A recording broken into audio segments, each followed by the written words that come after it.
Good Cookies, a novel by Seni Marquis, read by the Mystery Reader, also known as Lady Libra. Chapter 2. Cookie was running a little late, trying to get to the bank.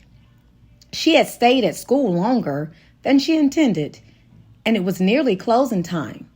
She pulled into the parking lot and ran inside the bank. It seemed like she wasn't the only one trying to cash her check at the last minute, because the line for the teller was long. She was the last person in the line, and when it finally came to her turn, the teller gave her attitude because it had been a long day and she wanted to get home. "Hello," Cookie said, smiling pleasantly. "Yeah, what can I do for you?" The teller responded rudely. "I would like to deposit my check." "Okay, well, can we hurry this up? You're my last customer today, and I want to get out of here," said the teller. "Excuse me? I don't know what your problem is, but I've had a long day too. All I want to do is cash my check, deposit some of it into my account, and take my ass home. Now, I suggest you do your job before it gets ugly in here," Cookie yelled, pointing her finger in the teller's face. The bank manager heard the commotion and came out of his office to see what was going on. "Donna, what seems to be the problem here?" he asked the teller. "There's no problem, Mr. Robinson," Donna replied. "Actually, sir, there is a problem. This ignorant lady is being very rude and disrespectful. All I wanted to do is deposit my check and go about my business," said Cookie. For the first time since he had come out of his office, he turned to look at the disgruntled customer. His heart skipped a beat as he looked into her eyes. She was an angel. "Oh, I'm sorry for any inconvenience, ma'am. Please, let me take care of this matter personally for you." He waved a hand absently at the disgruntled teller to dismiss her, not breaking eye contact with Miss Cookie. "Donna, I'll handle Miss Taylor," Cookie replied. "Yes, I'll handle Miss Taylor. Donna, you can go ahead and cash out. I've got it from here." "Okay, Mr. Robinson," Donna said as she rolled her eyes. The bank manager didn't seem to notice, and Cookie let this act of defiance slide. "Miss Taylor, would you follow me to my office, please?" he asked. Entering his office, Cookie looked around. It was nicely decorated with African art and pictures of his kids. As she sat down, she read his nameplate, Eugene Robinson. She also noticed a wedding photo of him with his wife. "Do you have your ID, Miss Taylor?" he asked with a smile. Cookie looked through her purse, but couldn't find her license. "I'm sorry. I think I left it in my desk at work." Eugene nodded and glanced down at her paycheck. "So, you're a teacher at MLK Elementary?" he asked. "Yes, a math teacher," she said shyly. Eugene smiled. "Both of my kids go there. I sure wish I had a teacher that looked as good as you when I was young. I probably would have done much better in school." "Oh, I don't know. It looks to me that you've turned out all right," she said, blushing slightly. "Yeah, but imagine if my math teacher was as sexy as you. I would probably own the bank instead of just being the manager," he teased, laughing. Cookie laughed as well, blushing even more. After a little more flirting, Eugene deposited her check and walked her to her car. She wanted to ask him for his number, but waited for him to make the first move. Eugene wanted to ask her for her number, but he and his wife had just gotten back together after he was caught having an affair. He didn't want to risk ruining all the progress he'd made in his marriage. So they shook hands as they stared into each other's eyes and then went their separate ways. As she drove towards the nail salon, Cookie couldn't help thinking about the obvious attraction between them. Eugene looked to be about 6'2", around 220 pounds, with brown skin, with hazel eyes. He had a low haircut with deep waves and a dimple in his cheek on the left side. Cookie knew he was married. Part of her didn't care, and another part said to stay far away from him. She quickly got her nails done, even though it was crowded. She was a salon regular, so they bumped her ahead of some other waiting customers when she walked in. Since she needed her hair done and her cousin didn't answer the phone, she went to Unique's hair and spa treatment. The place was packed. It seemed like everyone wanted to get their hair done at the same time. It was Friday night after all. "Hey, Cookie," said Unique, owner and first chair stylist. "What's up, Neek?" "I see us jumping in here." "Yeah, girl, you know how it is on Fridays. Everybody and their mama's trying to look good for the weekend." "I know that's right. How many more heads you got till you can hook mine up?" Cookie asked. "Girl, I'm booked for the rest of the night, but I can see if the new girl, Sabrina, can squeeze you in," she replied. After about 2 hours of waiting and gossiping, Cookie was finally able to get her hair done. Happy with the results, Cookie gave Sabrina a nice tip and headed home. After showering and getting dressed, Cookie checked herself out in her full-length mirror, liking what she saw. Since she had a black father and white mother, Cookie had the best of both worlds. She got her long, straight hair and light gray eyes from her mother's side and her smooth skin and thick curves from her father's side. Cookie, whose actual name was Natasha Taylor, was built, as they say, like a brick house. At 5'5", she had the body of a video vixen and the face of an angel. Many people compared her to a lighter-skinned Stacey Dash. With her black and silver strapless Prada dress and silver Jimmy Choos, she knew she would kill them at the club, and she started walking down the stairs to get a light snack before she started drinking for the night. She glanced in the mirror as she passed it in the hall, thinking, "Darn, I look good." But something's missing. She noticed the black Prada shades on the table and realized that was the finishing touch. Cookie began fixing herself a turkey and cheese sandwich, and her thoughts drifted to Mr. Eugene Robinson.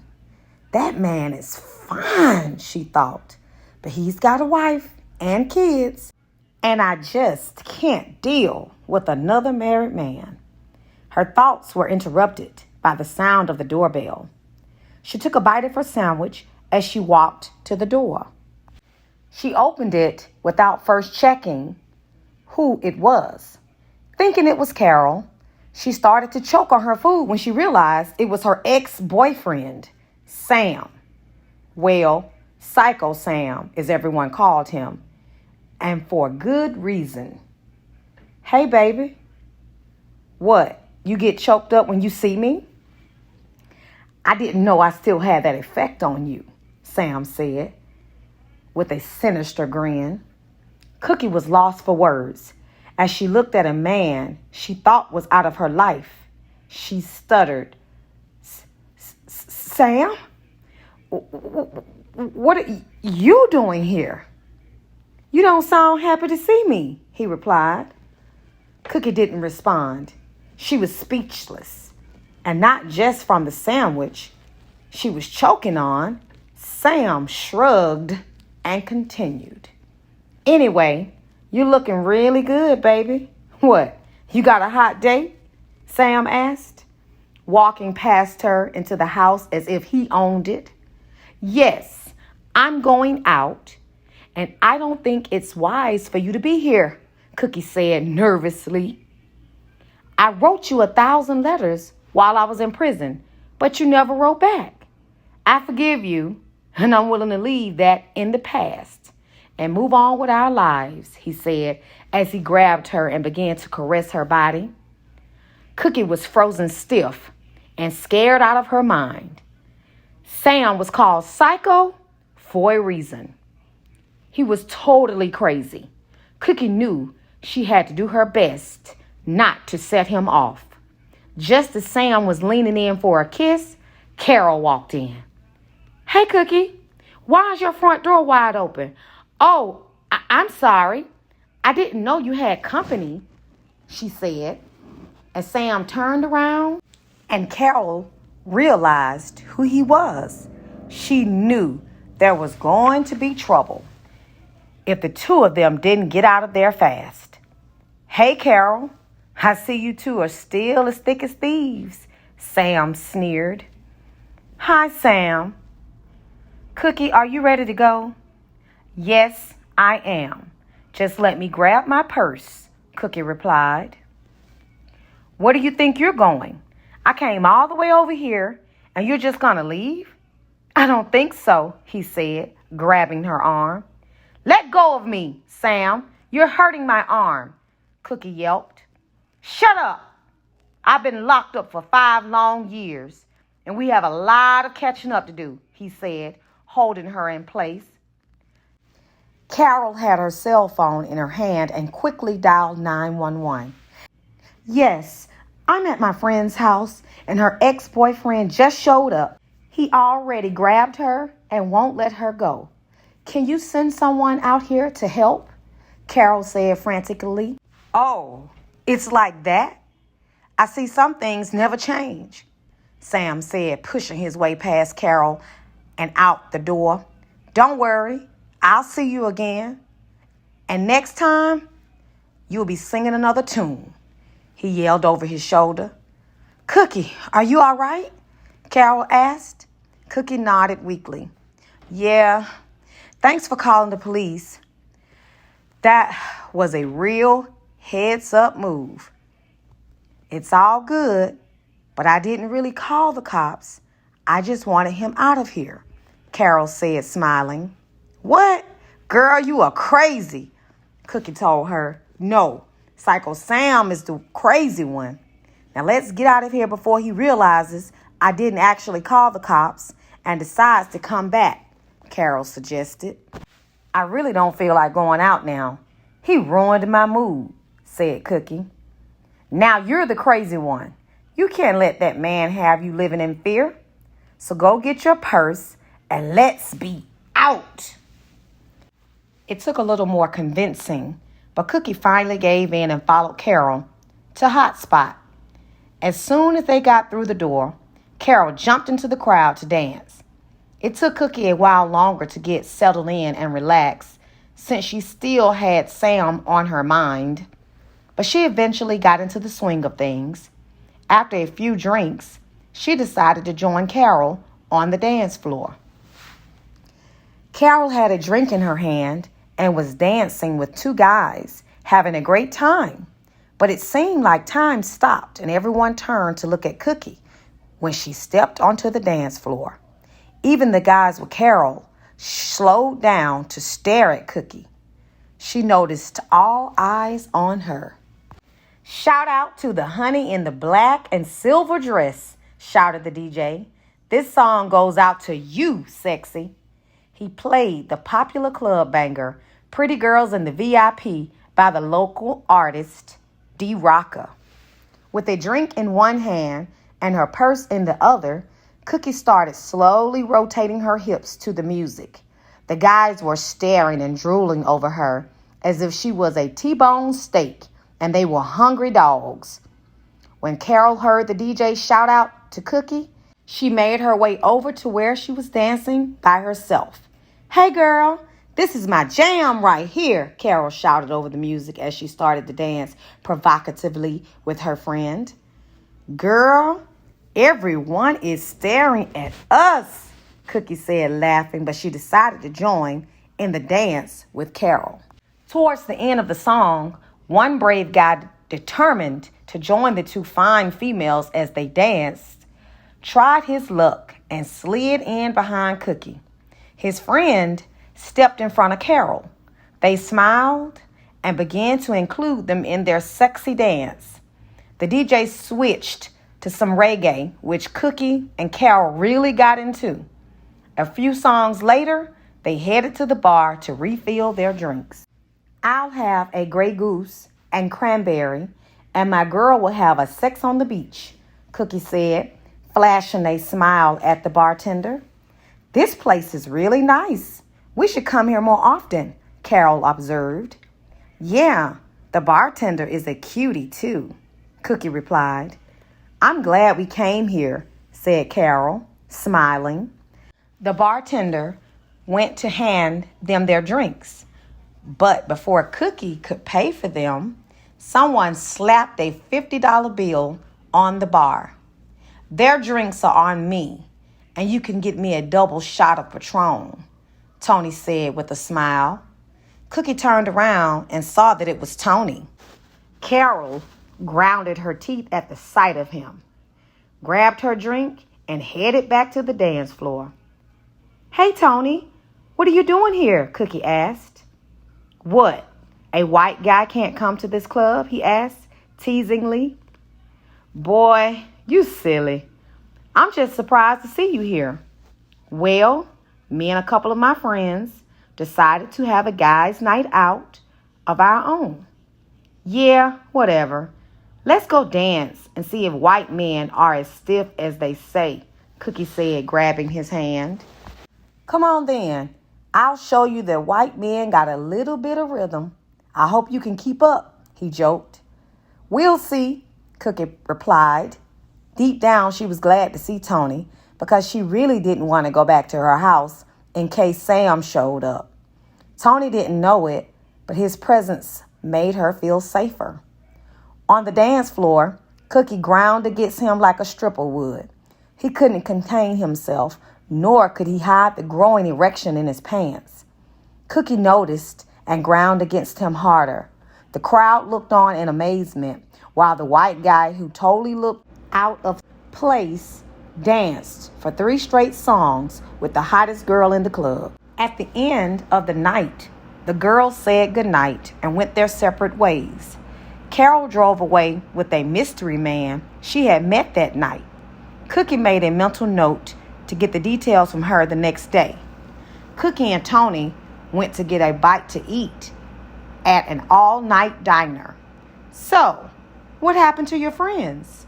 Cookie asked after the waiter brought their drink orders. "Well, the truth is, I came alone," he admitted. "I kind of figured that," she said, smiling. He at least had the decency to look sheepish. "But I wanted to see you. Might I add, you look good enough to eat," he said with a wink. "Well, why couldn't you wait until I left the club? I told you I would call you and come over," she asked. "I was going to wait, but then my wife came home early. She was talking about leaving the kids at her parents' so she and I could rekindle the flames in our marriage," he said. "What's wrong with that? She's just trying to make it work. You should give it a chance," Cookie told him.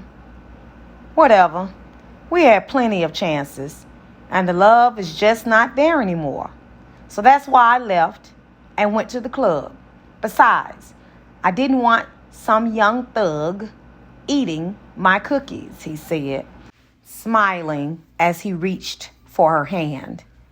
The waiter brought out their food, and they ate in silence for a few minutes. "What's on your mind, Cookie?" he asked. "I'm just trying to figure out where this is going." "What do you mean?" Tony asked, looking confused. I mean us. I'm 26, single, with no kids, and you're 45 and married with 2 teenagers and a 20-year-old. Not to mention you're white. There's a damn near 20-year age difference between us, she pointed out. For one thing, age ain't nothing but a number. And second, since when did being white have anything to do with it? You are half white, if you haven't forgotten. And I told you, me and my wife are separated. We're staying together for appearance's sake until my 2 youngest finish high school. Tony, they are both only 14 and freshmen in high school. You expect me to wait around another 3 years for you, and we've already been seeing each other for almost a year? She asked. I'm not asking for anything more than what we already have. I can't deny that I love you, and I understand that my situation is hard to deal with. So let's just ride it out till the wheels fall off. I know you could meet someone special any day, but until then, just let me have my cookies and milk, he stated. Okay, as long as we're on the same page. I'm not trying to lead you on. It is what it is until it's over, she said. Whatever you say, honey, it's your world, baby. I'm just a kid trying to get a cookie, Tony said with a devilish smile. After eating, they stood around in the parking lot for a little while, trying to figure out their next move. Tony wanted to go with Cookie, but she didn't want to go back to her house. Why can't we go to your place? She asked. I told you that my wife came back early, so we can't go there. Why don't you want to go back to your house like we normally do? Tony asked, noticing tears building up in Cookie's eyes. He pulled her close and whispered in her ear, What's the matter, baby? Talk to me. She broke down and told him everything about Psycho Sam and how after 5 years in prison, he had showed up at her house, making demands and threatening her. It was a good thing Carol was there, or there's no telling what he would have done to me, she cried. Don't worry, Cookie. I got you. I won't let him hurt you, Tony said, hugging her tight. He followed Cookie to her house and decided to stay with her until she fell asleep. He'd go home after he knew she was safe. He had told his wife he was going over to a friend's house to watch the game. He hoped she would be sleeping by the time he got home. Damn, I hope this Psycho Sam guy isn't as crazy as she made him sound. I mean, she's got some good cookies, but it ain't worth dying for, he thought to himself as he followed behind her maroon Camry. Cookie was lost in her own thoughts as she drove back to her house. I really hope that Sam doesn't come back. I just want him to leave me alone. And I have no idea what Tony's old bones would do if he shows up. But I would rather have him with me than be at the house alone. When they finally arrived at Cookie's home, they went straight upstairs. Cookie hopped in the shower while Tony watched TV. Even though he wanted to have sex with her, he was nervous because he'd had sex with his wife before he went to the club and hadn't washed up afterwards. Since he didn't want her to notice the smell of sex on him, he decided to join her in the shower. Cookie was humming one of the songs she had heard that night when Tony crept into the shower. At the sight of her body covered in soap suds, he became aroused. Tony grabbed one of her sponges and lathered it with soap. She smiled as she looked down and noticed his manhood getting larger. She thought he was pretty well hung for a white guy. Cookie turned around and he started using the sponge on her back. He slowly and gently scrubbed the back of her neck and worked his way down to her round bottom. She giggled, amazed at the way the soap felt as it found her very special spot. He put the sponge down and turned her to face him. He got down on one knee and dove in face first into her forbidden fruit, while she grabbed the back of his neck and the water from the shower poured down his face. He felt like he was drowning, but the soft moans she was making fueled him to keep going. He started to get a cramp in his leg, so he stood and scooped Cookie up along with him. Tony was strong and in good shape, but she was afraid that he might drop her. Once he slid himself inside her, she forgot her fear. Cookie wrapped her arms around his neck while licking his earlobe. That little motion made him thrust deeper inside her. She took things into her own hands and bounced up and down on his shaft. Damn, Cookie, you are so tight. I love you, baby. Tony grunted. You don't love me. You just love my cookies, she replied, bouncing so hard he felt like he might drop her. Tony placed her down on the floor, and she spun around with her back facing him so he could penetrate her from behind. Cookie gasped as he entered her quickly. Slow down, baby. I don't want you to come yet, she said. Don't worry. I'm not coming yet. I'm going to be at this all night. Oh, I'm sorry, baby, but I got to let it go. You're so warm and soft. I can't help it, Tony moaned. Cookie reached down and began to massage her clit. While she pleasured herself with one hand, she used the other to push off the wall and throw herself onto Tony's manhood with more force. He started to shake and exploded inside of her.